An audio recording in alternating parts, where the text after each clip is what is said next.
Story time Telugu.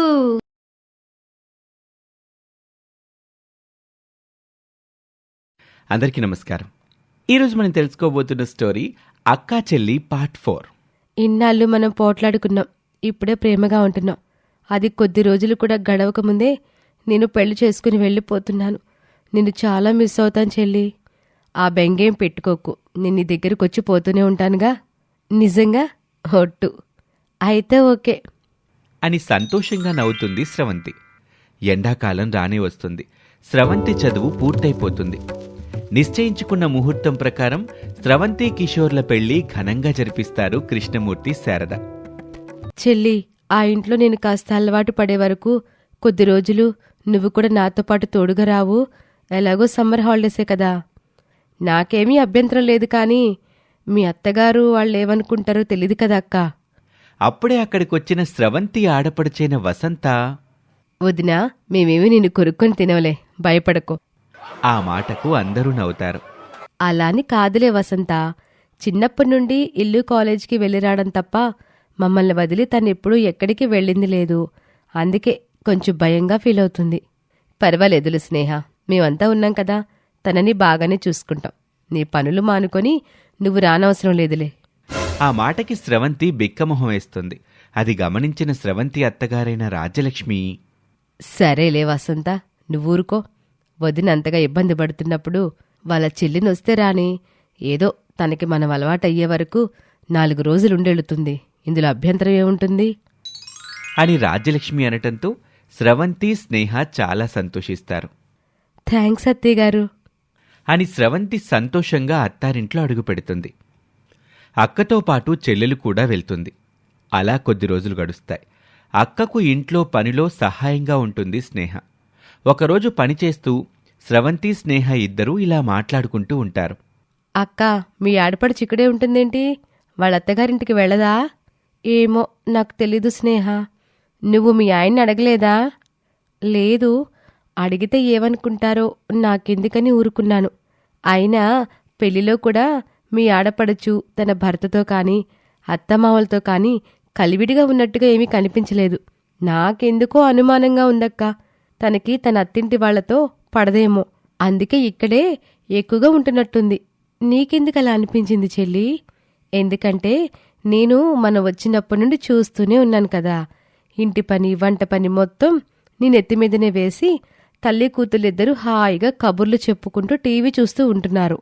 పోనీ మీ అత్తగారికి మావగారికి ఇచ్చేయడం నీ ధర్మం, కానీ ఒక్క పనిలో కూడా నీకు సహాయం చేయకపోగా తనకి బెడ్ మీదకి కాఫీ కూడా నువ్వే అందించాల్సి వస్తుంది. గట్టిగా మాట్లాడిక చెల్లి. మా అత్తయ్య కానీ వసంత కానీ విన్నారంటే లేనిపోని గోల. వింటే ఇంకా మంచిదక్కా. మీ ఆడపడిచి విన్నదనుకో, మా వదిన నా గురించి ఇలా అనుకుంటుందని అత్తగారింటికి వెళ్ళిపోతుంది. అదే మీ అత్తయ్య వింటే కోడలు ఇలా అనుకుంటుందని కూతుర్ని పుట్టింటికి పంపిస్తుంది. ఏం జరిగినా మంచిదే కదా. నీకు కాస్త చాకిరీ చేసే శ్రమ తగ్గుతుంది. ఒకవేళ అలా కాకుండా వాళ్ళు వేరేలా ఆలోచిస్తే, నిన్న కాక మొన్నొచ్చింది, అత్తారింట్లో కాలు పెట్టిందో లేదో అప్పుడే ఎలా ఆలోచిస్తుందో చూడు.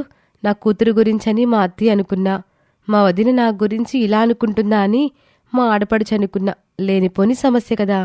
నువ్వేమీ భయపడకక్క, వాళ్ళేమీ వినర్లే. హాల్లో కూర్చుని టీవీ చూసుకుంటూ ఉంటారు.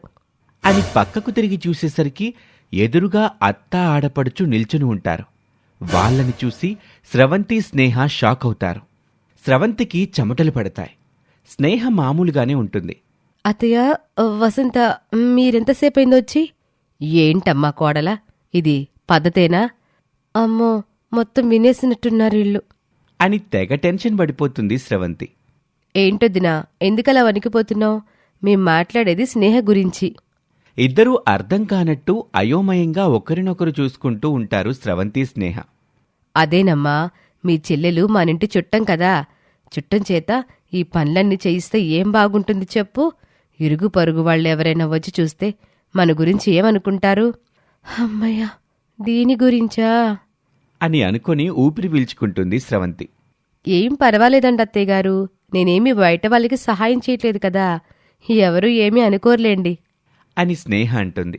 అలా కొద్ది రోజుల తర్వాత అక్కకు ఆ ఇల్లు అలవాటవటంతో స్నేహ తిరిగి వాళ్ళ ఇంటికి వెళ్ళిపోతుంది. ఆ అక్క ఎలాగుందమ్మా? బావుందమ్మా. బావగారు బావున్నారా? బాగున్నారు నాన్నా. వాళ్ళమ్మ చెల్లెలు బాగున్నారా? ఓ, వాళ్ళకేం బ్రహ్మాండంగా ఉన్నారు. నీక్కూడా పెళ్లి చేసి ఒక అయ్య చేతిలో పెడితే మా బాధ్యత తీరిపోతుందమ్మా. ఏంటి నాన్నా, అప్పుడే నన్ను కూడా పంపించేద్దాం అనుకుంటున్నారా? తప్పదు కదమ్మా. ఏదో ఒకరోజు ఆడపిల్లన్నాక పెళ్లి చేసి అత్తారింటికి పంపాల్సిందే కదమ్మా. అమ్మా, ఒక పని చేయనా? ఇల్లరికం వచ్చేవాణ్ణి చేసుకోనా? ఈ రోజుల్లో ఇల్లరికం వచ్చేవాళ్ళెవరున్నారమ్మా? వెతికితే దొరుకుతారు నాన్నా. దొరికినా ఇల్లరికం రావాలంటే మనకి బోలెడని ఆస్తిపాస్తులుండాలే. ఊరకే వస్తారా ఏమిటి? అలా వాళ్ళు మాట్లాడుకుంటూ ఉండగానే స్రవంతి ఫోన్ చేస్తుంది స్నేహకి. ఇదిగో మాటల్లోనే అక్క ఫోన్ చేస్తుంది. మాట్లాడుతూ ఉండండి, నేను వెళ్ళి స్నానం చేసొస్తాను అని లోపలికి వెళ్ళిపోతుంది స్నేహ. తల్లి తండ్రి కూతురు స్రవంతితో కొద్దిసేపు మాట్లాడి ఫోన్ పెట్టేస్తారు. అలా కొద్ది రోజులు గడుస్తాయి. వసంత తన అత్తారింటికి వెళ్ళిపోతుంది. దాంతో స్రవంతి హ్యాపీగా ఫీల్ అవుతుంది. చెల్లికి ఫోన్ చేసి, స్రవంతి చెల్లి, మా ఆడపడుచు తన అత్తారింటికి వెళ్ళిపోయింది అని ఉత్సాహంగా చెబుతుంది స్రవంతి. నిజమా అక్క? అవును. కాకపోతే నాకేదో పని ఎక్కువైందని కాదు. తను ఇక్కడ ఉండడం నాకేం ఇబ్బంది కాదు. కానీ పెళ్ళైనమ్మాయి ఏ కారణం లేకుండా అత్తారింటిని వదిలి ఇన్నిన్ని రోజులు పుట్టింట్లో ఉండడం అంటే అంత మంచిది కాదు కదా స్నేహ. పోనీలే అక్క, హ్యాపీగా ఉండు. సరే చెల్లి, ఉంటాను అని ఫోన్ పెట్టేస్తుంది. అలా వారం రోజులు గడుస్తుంది. వసంత మళ్లీ పెట్టె తీసుకుని పుట్టింటికొస్తుంది. ఇదేంటి, వారం తిరగకుండానే వసంత మళ్ళీ వచ్చింది అనుకుంటుంది స్రవంతి తన మనసులో. బాగున్నా వదినా? ఈ వారం రోజులు నువ్వు నన్ను బాగా మిస్ అయ్యావు కదూ? ఆ మాటకు స్రవంతికి ఏం మాట్లాడాలో అర్థం కాక చిరునవ్వు నవ్వుతుంది. ఆ రోజు రాత్రి స్రవంతి కిషోర్తో ఇలా అంటుంది. ఏవండి, నేనొక మాట అడుగుతాను, ఏమీ అనుకోరుగా? అడుగు స్రవంతి. మీ చెల్లేమిటి ఎక్కువగా ఇక్కడే ఉంటుంది? తనిక్కడుంటే అక్కడ వాళ్ళ అత్తగారాళ్ళు ఏమనుకోరా? అదే సమయంలో ఆ గది పక్కగా వెళ్తూ వాళ్ళ మాటలు చెవిన పడ్డంతో ఆగి వింటూ ఉంటుంది వసంత. ఓ అదా, ఏం లేదు. మా చెల్లిని మా అమ్మ చిన్నప్పటినుంచి అతిగారాబం చేసి పెంచింది. ఎప్పుడూ ఏ పని నేర్పించలేదు. పైగా వాళ్ళ అత్తగారిది ఉమ్మడి కుటుంబం. అక్కడ పని తెప్పించుకోవడానికి ఇలా వస్తూ పోతూ ఇక్కడే ఎక్కువ రోజులు గడిపేస్తుంది.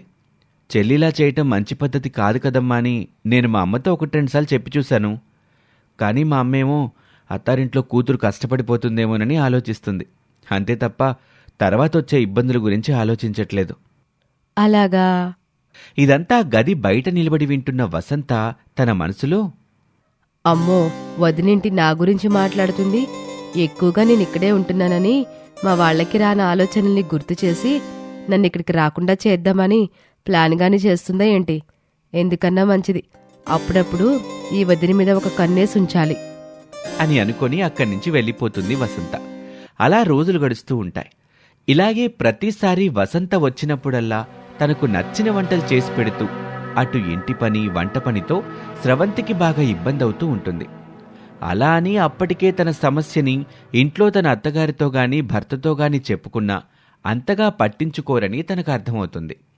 ఒకరోజు అక్క స్రవంతికి ఫోన్ చేస్తుంది స్నేహ. అక్క, ఎలా ఉన్నావే? అలాగే ఉన్నానే. ఏవైందక్క అంత డల్గా మాట్లాడుతున్నావు? మా ఆడపడుచు వెళ్ళినట్టు వెళుతుంది, మరలా వారం తిరగకుండా వచ్చేస్తుంది. వచ్చిన ప్రతిసారి తన అత్తారింట్లో ఉన్న వారం రోజులు నోరు చప్పబడిపోయిందని ఆ వంటలు కావాలి ఈ వంటలు కావాలని నన్ను అంటూ ఉంటుందే. దాంతో నాకు ఇంట్లో పని ఎక్కువైపోతుంది. ఈ పని తప్పించుకునే ఉపాయం ఏదైనా ఉంటే చెప్పవే స్నేహ అని స్రవంతి అనగానే స్నేహ కొద్దిసేపు ఆలోచించి, ఓ పని చెయ్యక్క, నువ్వెలాగో డిగ్రీ వరకు చదువుకున్నావు కదా, పైగా మెరిట్ స్టూడెంట్వి. ఏదైనా స్కూల్ టీచర్గానైనా జాబ్ ట్రై చేయి. నీకు తప్పకుండా జాబ్ వస్తుంది. నీకు ఇంట్లో పని భారము తగ్గుతుంది.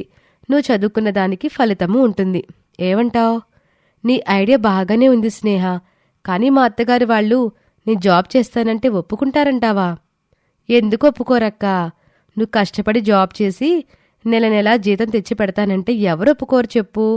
ఇంట్లో వాళ్ళకి చెప్పేలా చెప్పి నేను చెప్పినట్టు హాయిగా జాబ్లో జాయిన్ అయిపో.